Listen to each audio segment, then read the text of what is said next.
Kanina kinuskus ko gamit ang cutter blade. Ayan, nakita nyo? Ayan yung mga dumi ng aquarium. Pero good yan kasi lumot naman yan eh.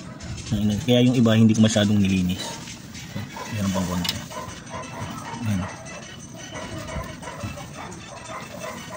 Huwag din natin masyadong linisin kasi yung lumot maganda yan sa isda. Mamaya siphonin lang natin pag lumaglag na. Ayan.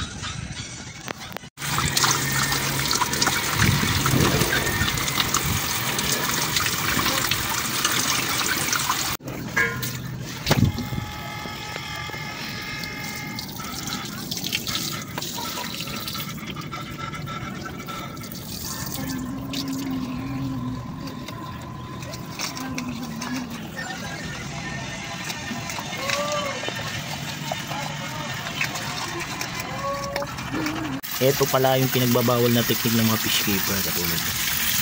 Ayan. Galing nawasa ng Pasig. Hindi direkta kong lagay yan dyan. Binawasan na natin yung dumi. Ang ginagawa ko pala dito, everyday water change tayo.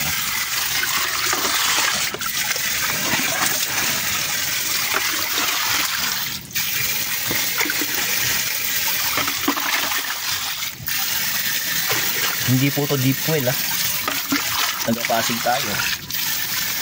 Nawasa po yan.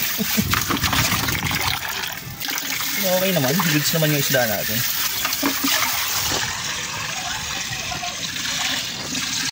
Ang huling ceremonias natin ito, rock salt.